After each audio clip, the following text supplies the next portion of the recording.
Hello, you are listening to the All Girls School podcast. I'm your host, Victoria Barrett, a graduate from an all-women's college in Virginia. This podcast aims to highlight the diverse experiences and life journeys of graduates from all-women's colleges. Listeners can expect to hear candid conversations about a wide variety of topics. This podcast strives to be in an inclusive space, so some guests may identify themselves as non-binary or trans. I hope you're ready, because class is about to start.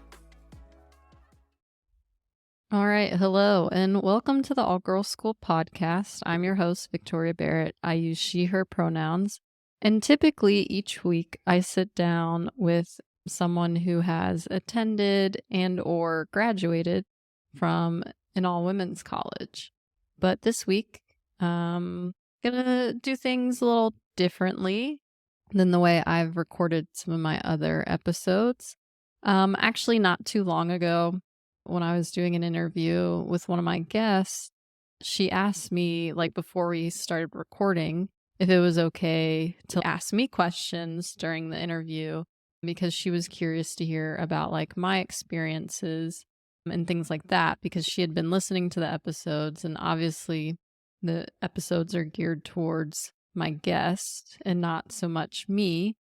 So yeah, my answer to that was always, of course, yes. So if I ever have any of you on who are listening, I always want these episodes to feel more like a conversation, less like an interview. I'm definitely no Barbara Walters, and I just want the guests to feel comfortable. And so it's only fair that I'm ready to kind of share my experiences and be vulnerable as well. So I'm always open whenever I have guests. I highly encourage them to ask me questions as well, because at the end of the day, it's a conversation and I want it to be fun. I want it to be comfortable. And so that being said, today, even though it does feel a little bit weird and a tad uncomfortable to record a solo episode, I definitely just thought, hey, let me take this feedback that I received and push through doing something that's a little uncomfortable for me, which is just talking about myself. So by the end of this episode, you'll know a little bit more about me, why I started the podcast, and hopefully what the future of the podcast looks like, or what I want it to look like. So whenever I start these episodes, I always ask my guests, for the most part, to kind of travel back in time and give some insight to listeners as to what they were like in high school or before going to college. So I'm just going to do the same thing. For me, when I think of high school Victoria, a lot of thoughts come to my head. I couldn't dress. Compared to middle schoolers these days, high schoolers these days, they all look like they're all dressed so well and are so fashionable. Me, not the case. I wore jeans from Walmart and whatever t-shirt I could find. I did learn how to use a straightener, so I would spend an hour every day straightening my hair, which I'm sure did a lot of incredible damage. But more so when I was in high school, as far as what I was like as a person, I was, in a polite way, an overachiever. I really loved school. I loved learning. For the most part, I loved all of my teachers. There's some that I didn't always get along with, but I can at least acknowledge that even though I didn't necessarily get along with them as well, I learned from them, which I think a lot of times we always think that we hate this teacher, but sometimes we don't like a teacher because they're holding us accountable. So that's just me speaking from my teaching experience. But I also played sports.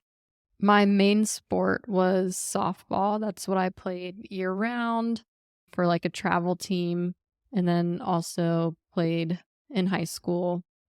When I was younger, I played soccer and basketball, and then I did for a little while play basketball my freshman year in high school, but ultimately decided to focus on softball because that's where most of my athletic talent lied. And I knew at some point I was very adamant about going to college. Like, I knew from a very young age that that's what I wanted to do. Even in like middle school, I knew that I wanted to go to college. And I think a lot of that was because my parents didn't go to college and they wanted more for me and my sisters. And so I was pushed like at a very young age to have that mindset. And just my family wasn't poor, but we also weren't super well off. So I knew personally that for me, it was really important to go to college because to me, college was an opportunity. Education was a way to get out of Chesapeake, Virginia, which is where I was born and raised, and kind of like make more for my life. It's funny, I always had these goals of getting out and doing things. My mom had this book from when I was in like kindergarten or first grade of like stories or poems that we had to write. And one of mine was about like what I want to be when I get older. And this is when I was younger, I was more of into basketball at the time. And so my story said that when I get older, I want to be in the WNBA. So I've always had dreams and goals of kind of like making it out of where I grew up and always had goals of achieving something better for myself. And so I think that's why I was such an overachiever in school, always strived to get good grades, was always in honors and AP courses. And as far as money goes, I knew that I had to find a way to pay for it, right? Because there was no way my parents could help me out. And I knew that I didn't want to have a ton of debt coming out of college, which maybe some people thought about at that time, but also like weirdly, my 8th grade social studies teacher, Mr. Olivier, was very much emphasized like financial literacy. He taught us about like mutual funds and saving for retirement in 8th grade. And I don't know if anyone else paid attention, but I did. And so I was very like cognizant of making sure that as I pursue education, that I'm also like financially responsible. So for me, it was very important to look into different ways that I could go to college and get either most of it paid for or all of it paid for. So one route was potentially like playing softball. And even though I played year round, I played for a travel team, I certainly had some talent. I'm realistic to know that my talent wasn't like D1 scholarship talent. So, and I kind of stopped enjoying playing softball for various reasons in high school. So I knew that it probably wasn't the route for me as far as getting my college paid for. And even though I never did JRTC or anything, I grew up in the big Navy area more so than Army, but it was still a really big military area. And so, and also like my grandfather on my dad's side had served in the Navy and the Coast Guard. And then my grandfather on my mom's side spent a little time in the Army. And so there was like a history of military service in my family. And so I just started looking into different ROTC scholarships. And I looked into both the Air Force and the Army scholarship, both of which would have paid full tuition. But I think I was mostly attracted to Army, A, because it seemed like more of a challenge, no offense to Air Force, but B, there were just more options of ROTC programs. So I could pretty much go to any school that I was interested in. And so, yeah, my like very beginning of my senior year, I applied for the Army scholarship. I actually did my interview at Christopher Newport University with the cadre that were in charge of the battalion for William and Mary.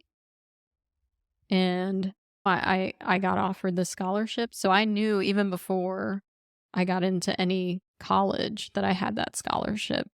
And for some reason, I liked the prestige of William and Mary and the history behind it. So, and the fact that it was so old, like one of the oldest colleges in the United States.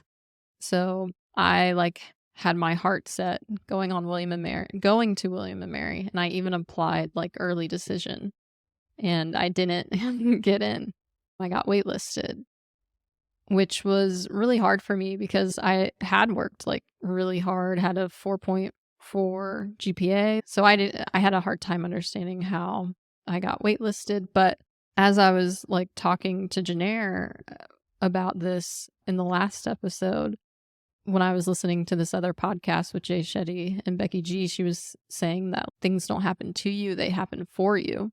And I wholeheartedly believe that. And I think one of the prime examples is I wasn't supposed to go to William and Mary. And that's why I got waitlisted. Because eventually I did get some mail. My dad, I come home from school. My dad opened all my mail at that point. So as soon as I got home, he's there. He's got the mail. It's already been opened. He was like, "You need to look at this." And I look at it. It's from Mary Baldwin. There's pictures of this Corps of Cadets. I didn't know what it was at the time, but pictures from their Corps of Cadets. And yeah, it looked really cool. He had already called. He had already called Mary Baldwin, and we literally went that weekend. So there was no hesitation. We went that weekend to check out Mary Baldwin, checked out the campus, and then absolutely loved it. I mean, it's really a hidden gem in Stanton, Virginia, which is in the Appalachians, not too far from Charlottesville or Harrisonburg. So very close to UVA and JMU. So it's very nice campus, cute, picturesque. And yeah, I fell in love with it. I ended up doing an overnight for the VWIL program. And I was like, this is for me. This makes sense. Not only that, just knowing I already had the Army ROTC scholarship and the resources available through the Virginia Military Institute, which is where we do our ROTC classes in the VWIL program. It's VMI for short. To me, it was pretty much a no-brainer. And so yeah, that's how I ended up at Mary Baldwin. So I wasn't necessarily looking to go to a women's college, but that the VWIL program was something that just really attracted me to Mary Baldwin. And yeah, the rest is history. As far as my experience goes, you heard this in the episode with Brittany, but at the beginning of your freshman year, when you're in the VWIL program, you get there a little bit earlier than traditional students, and you do a wilderness adventure trip. And then when you get back, you start Cadre Week, and Cadre Week is essentially where the environment changes. It's much more intimidating, strict.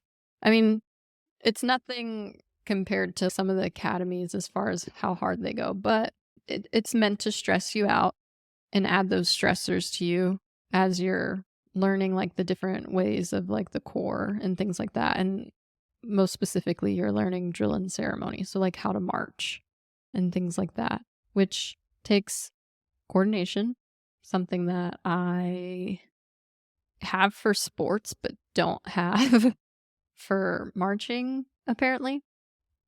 So I really struggled picking up drill and ceremony. And I was kind of the problem child for 4th Platoon, which was the platoon I was assigned to. And I was always getting pulled off to the side. Yep, that was me.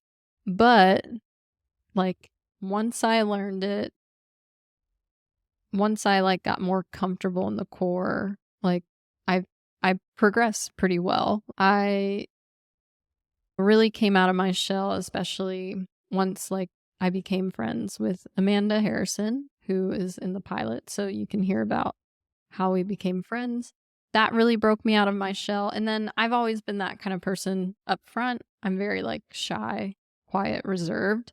But once I'm like comfortable, that's when my personality starts to shine through.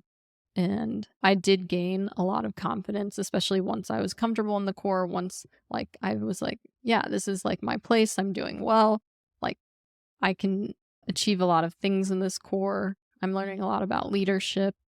So yeah, I think Vivo was really important for me, that small environment, to build friendships and strong relationships, because I kind of have a hard time doing that like on my own organically when there's a ton of people. So it was kind of nice to have such a small program that allowed me to do that. I also had a lot of opportunities through VMI and went to airborne school in between my freshman and sophomore year, which was pretty unique. And then, yeah, I pretty much was all in on VWIL. VWIL was like at the center of my college experience. Some might say that it's a good thing, some might say it's a bad thing. But I did play softball my first year, but the schedule kind of impacted like the more important FTX for Army. So I had to miss spring FTX. And I just felt like I was losing out on like important experiences that I would need to prepare me for LDAC, which is the kind of summer camp that you go to in between your junior and senior year to be evaluated and to like essentially determine if you're going to become an officer or not. So for me, I didn't play softball after my freshman year. And then my sophomore year, I started running cross country, which I think has also been super beneficial for me. I never like really enjoyed running growing up. And I mean, if you ask Coach Spalding, I'm sure it didn't sound like I enjoyed running on cross country. Me, Harrison, and some of my other friends that ran cross country, we liked to complain a lot the whole time. Every practice gave coach a hard time, but that's how we made it through those practices, just struggling together and complaining together, when in reality like we wanted to be there and ultimately like we enjoyed it. But you know, the way that we made it through was by complaining every single minute of practice. But yeah, so I was all in VWIL.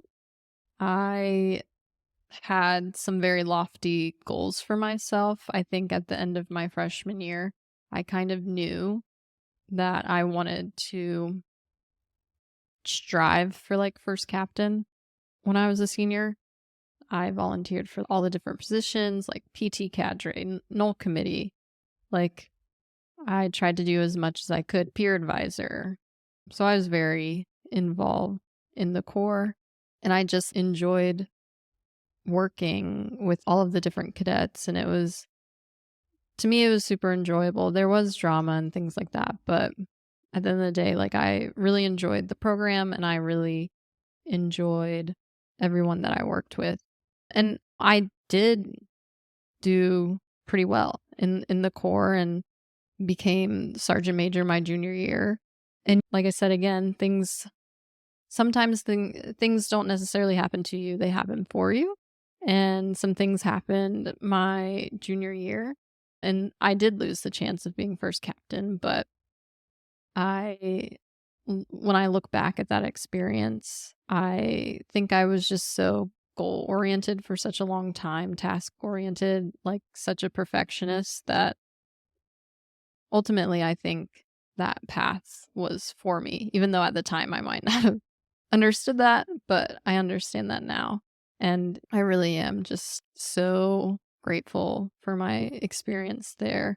And kind of like Janair said, if you can be successful in VWIL, if you can lead women, then you can lead anyone. And I very much believe that. And I believe that the leadership experience I got there really set me up for success outside of college, not only in the Army, but like outside of the Army, almost more so.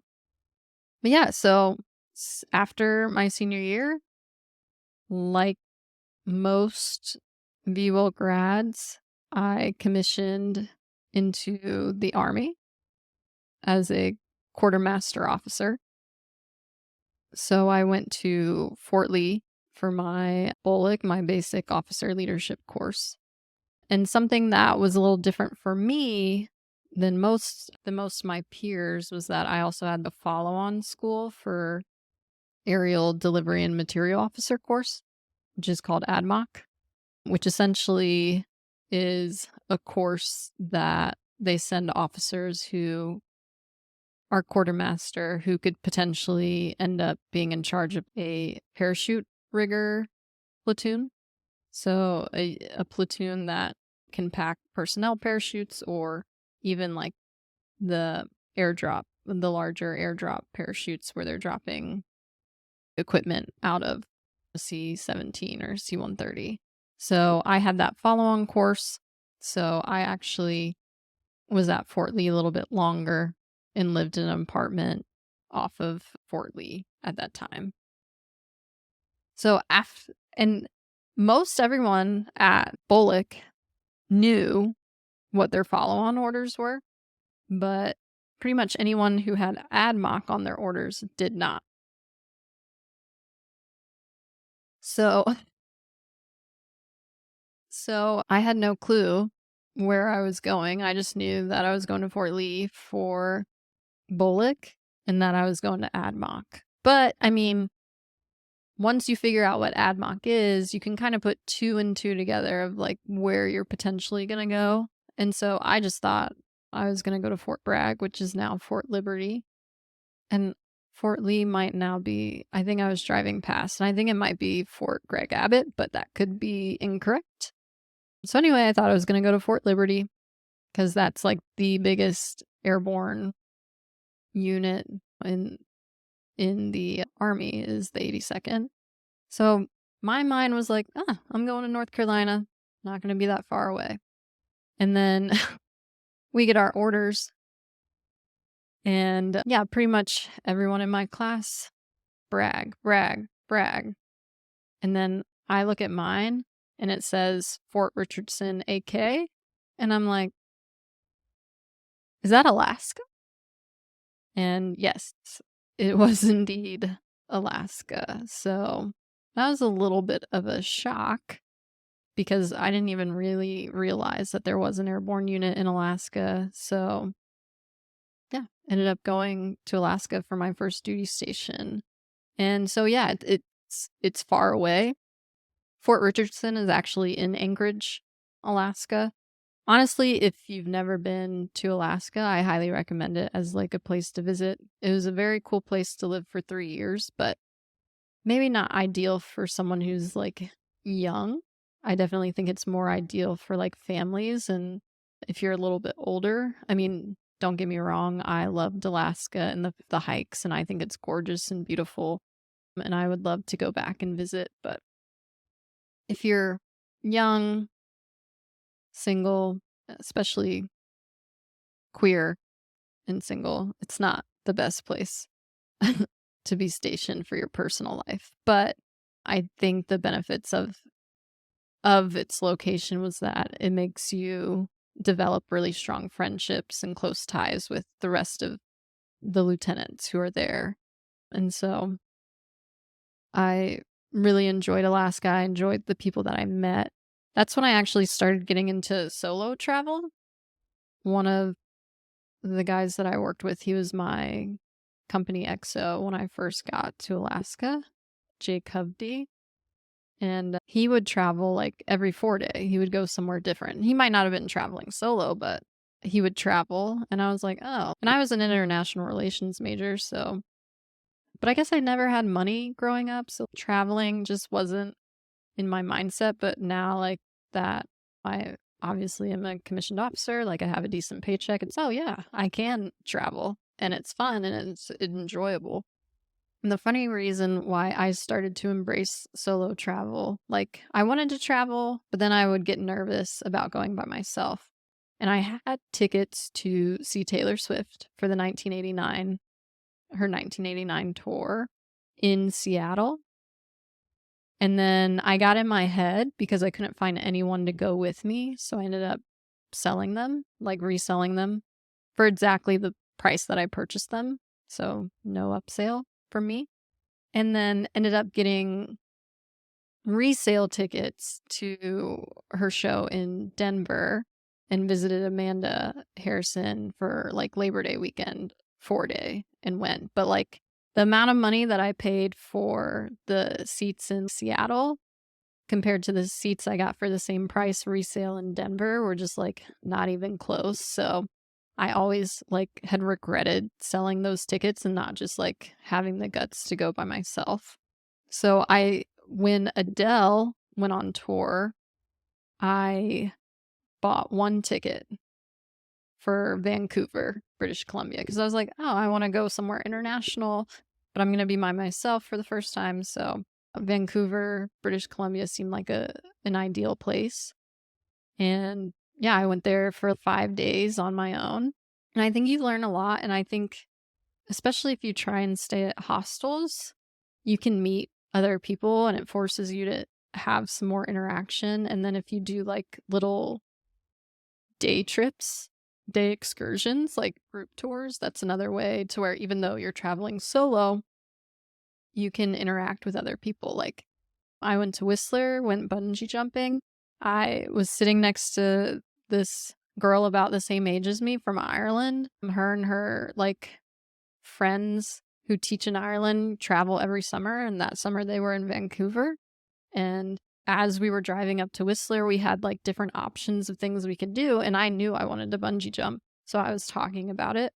And so like the two people next to me that I was sitting near and had befriended all decided they wanted to do it too. So I think just like doing things that you're uncomfortable with are well worth it in the long run. And I did another longer solo trip in between, like PCSing from Alaska back to Fort Greg Abbott, I think it is now, in Virginia, Petersburg, Virginia, because I had a bunch of leaves saved up. So there were two things that I did, and technically both solo, but ended up making a lot of friends in the process. So the first thing I did is I went to this queer convention in Las Vegas called Klexicon, and it's the whole point of the convention was to advocate for positive representation of queer women in film, TV, and media, because there had been a lot of tropes in television that had been happening at the time and film as well of just queer women couples like having joy for a short amount of time and then one of the characters just getting killed off, and it just didn't even really serve a purpose for the storyline. So kind of led to like a little bit of outcry in our community and ultimately the creation of this convention. And I went the first year that it ever happened, so it was pretty small and it was just really cool. It was so cool to be in a place full of other just like queer women. Some people may have identified as non-binary, some may have identified as trans, but it was just like a really cool space to be in where you could literally, even if you were there by yourself, start a conversation with someone who was in line next to you and immediately be able to connect and have like similar experiences and just become instant friends. In fact, I still have at least one person that I talk to regularly and I've seen regularly since that convention. And then I have a couple people that I still follow because like people came from all over. So someone that I know who's in Canada and someone that I know who's in Australia. The friend that I keep up with pretty often lives in like Hawaii. So it was just like a really cool experience. And even I went to Australia right after that for 3 weeks on my own. But because of that convention, like I said, one of the people I met was from Australia. We were on the same plane ride when I left the convention. So we ended up sitting next to each other for a little bit and chatting. And then even when I was in Australia, she coordinated, like before I left, a group meetup of other people who were at the convention, as well as people who wanted to go to the convention but weren't able to. So that was a really like unique experience for me, and just it was just really cool. And I can't describe it. Like, I guess I've gotten hung up on the concept of belonging ever since like I read about it in like Atlas of the Heart by Brene Brown, like the difference between belonging and fitting in. And I've never felt like such a deeper sense of belonging than when I was at that convention. So I know how important like that feeling is and how magical it can feel when like you can just completely be yourself and not have to change anything about you. So yeah. And then so that's a tangent about solo travel. I went to the captain's career course. It was a PCS move, 6 months. And then I went to South Korea, which that was during the time when things were getting very heightened over there. There was a lot of tension. And so that also reflected in kind of like our op tempo, and my brigade commander was pretty toxic. And the environment we worked in, because we worked with South Koreans, we worked on certain computers that we couldn't have like our cell phones and things around. And so very quickly, like the first exercise, as soon as I got there, was like the simulated warfighter exercise. I learned that there was no such thing as a 12-hour shift. Our brigade commander would, after the cub or the bub, so at the beginning of what should have been a shift and the end of what should have been a shift, like right around shift change, you knew that shift change wasn't going to happen on time, because he would just go in on his staff. He would pretty much tell us we're the worst staff he's ever had, that we can't get anything right. He would threaten to fire like all of his field grade officers, which are majors and above, literally every day, and could just never convey what he wanted. So you would work super hard to create these products for him, and he would be like, nope, not what I wanted, and not be able to tell you how to fix it, right? Just go back to the drawing board. And so I think it was then like being up at 1 a.m.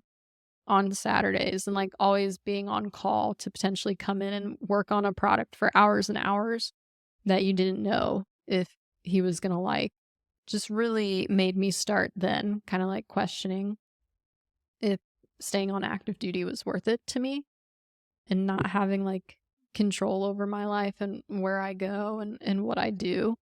I really didn't enjoy Korea until towards the end, like the second half of the year, once my brigade commander switched out. And then I went to Colorado, which was one of my top choices. And yeah, I had already looked into troops to teachers, so I had it in the back of my mind, but I wasn't like completely sold on getting out yet. And then I walk immediately into another situation with toxic leadership, both brigade and battalion, to where, just like to give you an idea, we were going to Kuwait, and I was lucky enough to where I had just got there, so I hadn't had I didn't get the brunt of the bad experiences that a lot of my peers had before me with this brigade commander and such. But before we went to Kuwait, I remember sitting in a meeting and the brigade commander telling everyone in the maintenance meeting that they were lucky that he gave them Christmas leave, like that he allowed them to take Christmas leave. And when I heard that statement, I was like, yep, I I think when I get back from Kuwait, I need to come off of active duty. I'm tired of falling to the whims of these toxic leaders. And at least if I'm in the civilian sector, if I run across that, I can always choose to leave. I have a choice to leave. and find something better. So yeah, I went to Kuwait, which was honestly like a blessing because I was able to save up some money. And then when I got back from Kuwait, dove fully in the Troops to Teachers program and had the opportunity to at least start a teaching internship while I was still on active duty. But then I was literally like a week, 2 weeks into it, and then the pandemic shut everything down. But luckily that was enough. Those 2 weeks were enough for me to kind of like build my resume and understand how special education worked. I was able to pick up enough and kind of feel a little more prepared for an interview. So I interviewed with Carson Middle School, which was one of my top choices, and got offered the job like right away, same day. And so I feel very fortunate that even though it was the heart of the pandemic that I was getting out, that I had something already lined up and that my ETS leave pretty much went all the way until the school year started. And some of you are probably wondering, wow, like, why did you decide to get into education?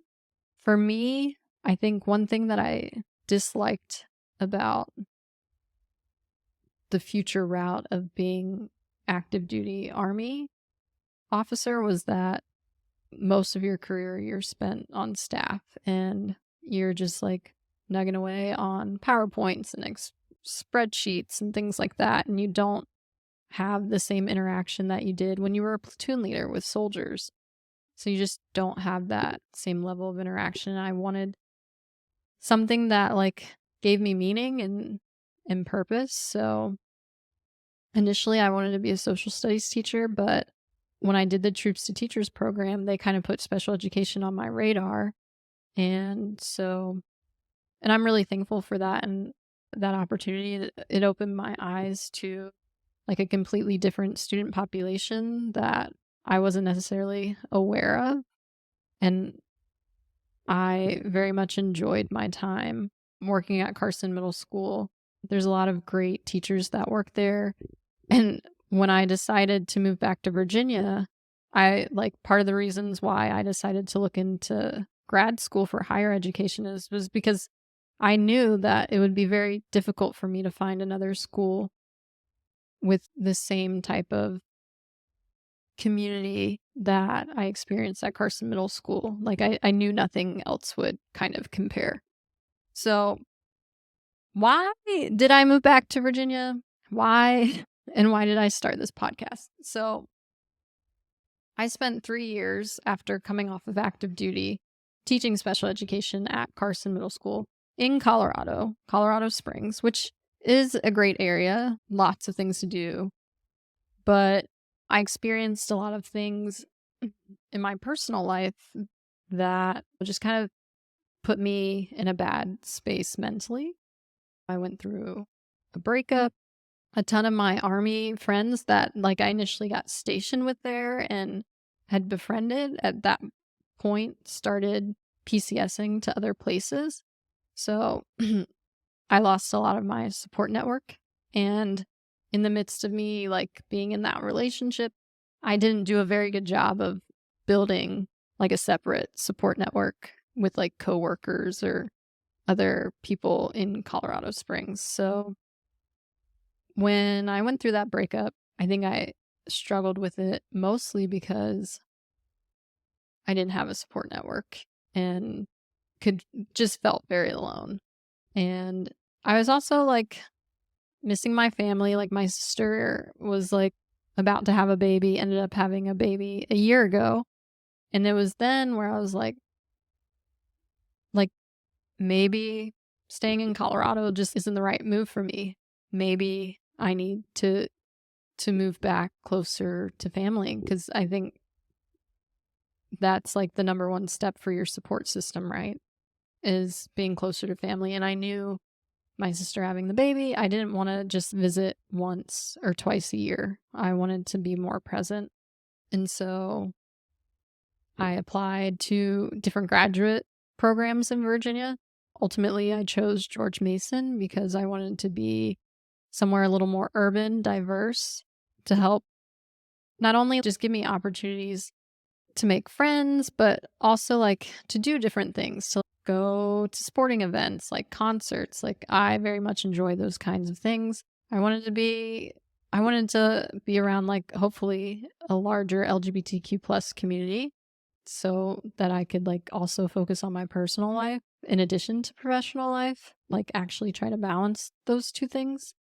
And then so I got in to all of the places that I applied to and chose George Mason. And then I applied to be the graduate professional assistant for the LGBTQ plus resources center and got selected to do that. And so by March of this past year, March 2023, this is a long-winded explanation to get to the podcast. So I knew I was going to move, but I had my dog. And I knew that the moving process was going to be stressful. I also had to go to annual training in June prior to moving back to Virginia. So during my spring break, I rented a camper van and I drove my dog back. So I drove Olaf back to Virginia. And then it was pretty much like a turn and burn. I drove I do 3, 8, 9-hour, 10-hour days to get to Virginia. I spend a day in Virginia and then I drive back 3, 9, 8 to 10-hour days, depending on how I broke it up and how many stops I made. And during that time, I got bored with just listening to music. So I learned, I've done that road trip multiple times to visit family. So I learned the best way to pass time wasn't necessarily audiobooks because I'd get distracted and then I'd miss parts of the plot. But podcasts I found as a really good way to help me pass time because it was almost like, especially the types that I listen to, it's like listening to a fun conversation and getting like really cool insights and being like, oh yeah, like I feel that too. I think that too. And so as I was driving back, I was just like, I wonder what it takes to make a podcast. Like, could I make a podcast? Do I have anything that like I could say? Because it seems fun. It seems like fun conversations. I can have fun conversations with my friends, but I was like, but what? There's so many podcasts out there. Like, what do I even talk about? Who do I talk to? And then like at some point during the road trip, it just kind of hit me. I was like, oh shit, I went to a women's college. That's pretty unique. That's not something you hear about all the time. Most of the time when I tell people I went to an all-women's college, like they're like, oh wow, I didn't know like people still went to those types of colleges and things like that. So I do think it's like a pretty niche experience. And it was an idea. I had sent it to Harrison and Tesla in our little group chat. And of course, like they were like, oh, that's cool. That's a cool idea. But I don't think I had genuinely thought about it as far as, can I really do this? So it was an idea, but it wasn't something that I necessarily thought about putting into action yet. And then sometime later that month, or maybe even April, I saw like a View alum, Mary Baldwin alum, who is in episode 2. And I even like say this, Kat Navarez made this post on Facebook, and I'm not on Facebook a lot. So obviously I feel like I was meant to see that post, like things happen for you. And I saw the post and it was about like obviously all the different things she's doing, but one of them was like podcasting. And I was like, oh, someone I know or went to school with is like into podcasting. Let me reach out to them. Maybe this is something I really can do. Like maybe I should do this. Maybe this is like my sign that I should do this. And so I reached out to her immediately. And just even in that process of reaching out to her made me take it so much more seriously and be like, yeah, actually I can do this and I'm going to do it. And I did. And it was like a bunch of small steps to get here, but we're here. I've interviewed 8 people so far. I have several other interviews that I already want to do / have talked to people about. There was one that I was hoping to squeeze in before doing this, but, schedules are crazy, they're busy, and it just hasn't happened yet. But there are a lot of interviews that I'm excited to do that I haven't gotten to do yet. So I guess when I talk about like the future of the podcast. So if you're listening now, this is going to be the last episode of season 1. So this is the last episode of season 1. Graduate school, there's a lot of things coming up, projects and things that I have due. So it's kind of hard for me to take the time to schedule those interviews. And I don't want to rush things. I don't want to feel rushed. I don't want to half-ass these interviews. So kind of what I think the format for the rest of the season is going to look like is I will have these spans where I do a bunch of interviews. So I'll record a bunch of interviews in like batches during like hiatuses in between seasons. And then I'll release anywhere between 8 to 10 episodes per season. So this is going to be the end of season 1. And hopefully sometime toward the beginning of next year, I can release season 2 of hopefully another like 8 to 10 episodes. But I really have high hopes for what the future can look like. There are honestly so many people that I want to interview. So especially people who are already listening, who maybe follow me, who I've not reached out to yet. It's not because I don't want to, but it's because it's kind of overwhelming. There's so many people I want to reach out to, so many interviews I want to do. I want to highlight so many of you and the things that you're doing. And honestly, I remember setting up an interview with someone and they were like, why do you even want to interview me? What do I have to offer? And so I want everyone out there to realize that you all have so much to offer, whether you're like a single mom or topics like queer parent planning. Like those are all things that I want to talk about and I want to highlight. And success looks so different for so many different people. There's no one way to what success and happiness looks like. And that's something that I really want to highlight and that I'm excited for. And I also want to do a better job of reaching out to women who have attended other women's colleges. So I follow pretty much every women's college on Instagram, and I see all the cool things that all of these schools are doing. And so I know I've been given like a few tips for people I could interview from different schools. And I do have some people that have reached out to me from that Facebook group page. And I've just gotten a little overwhelmed by like my schedule. And I haven't had the opportunity to schedule those interviews yet, but it's in the works, especially during my Thanksgiving and winter break is when I'm really going to sit down and schedule those interviews and get them knocked out. So hopefully I'll have a big batch of episodes recorded for season 2 that can drop hopefully towards the beginning of next year. But almost coming up on an hour. That's kind of crazy. I didn't realize I could talk that much. So hopefully you enjoyed it, just hearing me drone on and on and on about myself. But I don't want to keep just talking about myself. I do want to give some plugs and some shout outs before the end of this episode. So first and foremost, I want to thank each and every one of my guests who I interviewed this season.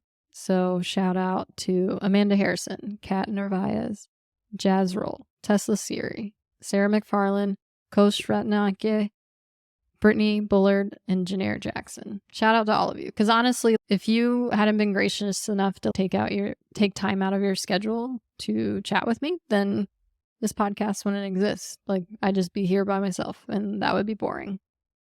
And then I just want to thank everyone who follows the Instagram account and who has been listening to the episodes so far. Even if you've only listened to 1 or 2, I appreciate it.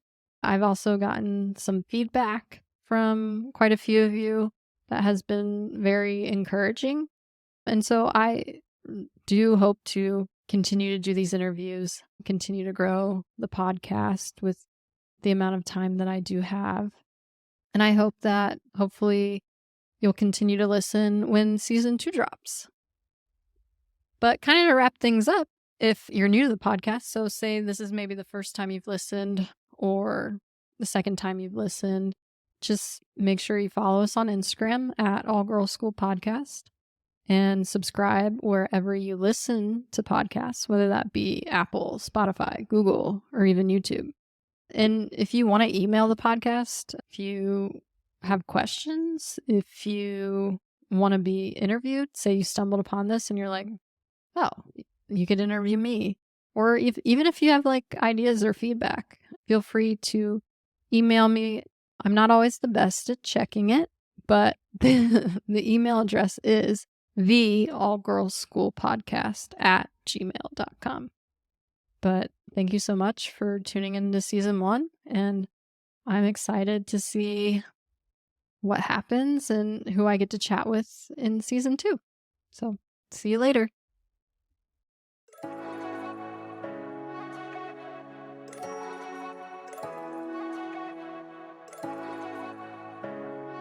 Thanks for listening to the All Girls School podcast. But before class is over, please take a moment to subscribe or leave a review on Apple or Spotify podcast. If you enjoy video content, head over to our YouTube channel at All Girls School Podcast, where you can watch and listen to each episode.